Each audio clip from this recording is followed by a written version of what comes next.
Hi readers, it is Miss Matson again, Reinhardt Elementary. Hold on, I gotta get myself situated here.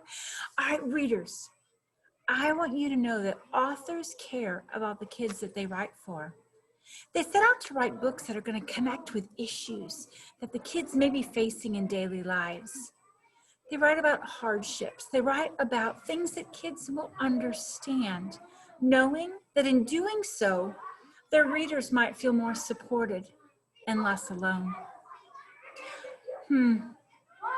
Maybe like Rob and Sistine, maybe the child can connect with loss, or maybe the author spotlights the challenges of bullying because she's seen a child with a disability overcome the bullying and the trauma that's caused by that. Or perhaps the writer sees a girl on the street who looks like she hasn't had a meal in over a week, and the author just can't get her off her mind, and so she decides to write a story to tug on people's heartstrings so that maybe next time they see that little girl when it happens again. Readers, have you noticed that when you initially see an idea in one part of the book, and then all of a sudden you kind of notice that it links to another part of the book, and it starts to relate to many parts of the book? Well, today I want to teach you that that's how readers build a central interpretation, okay? They often consider the big stuff like life's issues that relate to a lot of people and a lot of stories and a lot of different parts of the book, okay? So one of the strategies is you've got to figure out, what does the book have to say about that issue? How do you find the issue that the author wants you to connect to? There are a lot of things that you can try, a lot of strategies, okay? One of the strategies is sometimes thinking at the end of the story, what did the character learn, okay? What was the life lesson that the character learned, okay? So, but for that one, you have to keep reading to the end. Well, readers, another one, the one that we're going to talk about today, is that readers can take common themes found in many different books and see how those fit together. You see, authors know issues and troubles that many kids have.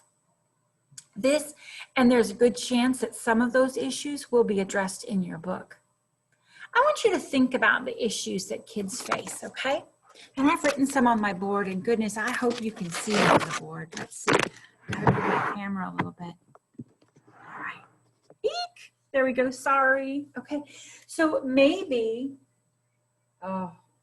you have a grandparent that's passed away, or maybe you have a really good friend that's moved.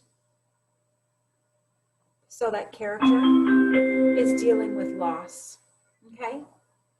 Or maybe your character's fighting with their brother or sister, okay? Maybe they've got some serious family issues, okay? That's an issue that's common to kids.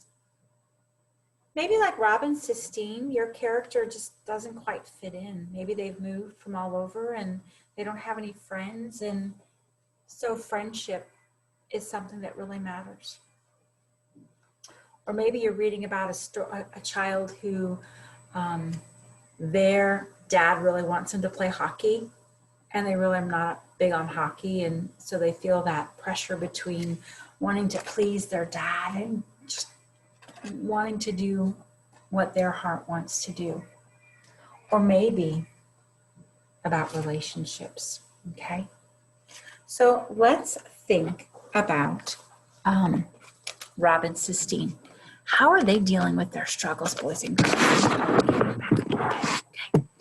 All right. I know that, let's go ahead and think about which one. I'm going to look.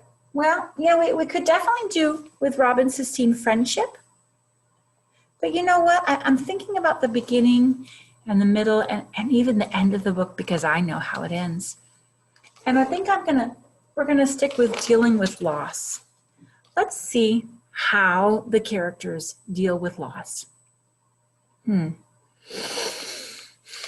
Now that we've chosen a central interpretation, a theme, let's look at the beginning and the middle and the end of the book.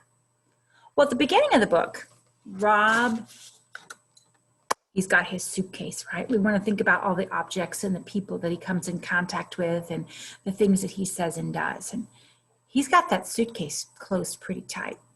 Yeah. And all his thoughts and not thoughts are in that suitcase. And then he meets Willie Mae. We meet Willie Mae, and we find out that she thinks it has something to do with the sadness not rising up. And then in the end, well, I'm not going to spoil it for you. So maybe what the author wants you to know, maybe what we've learned is sometimes loss hurts so much that you avoid it.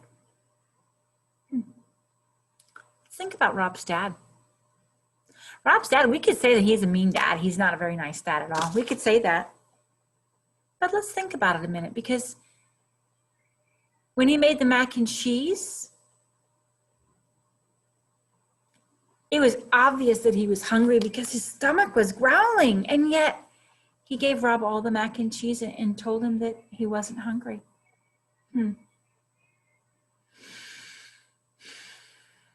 Sometimes in life, when you lose someone, you get so sad that you get closed up and you act like the people who are still there that you no longer love. That's how some people deal with loss. Well, boys and girls, what I want you to do today, I want you to go back into your independent books. And I want you to look at your characters, and I want you to look at the objects and the setting. I want you to look at things that reoccur throughout the plot.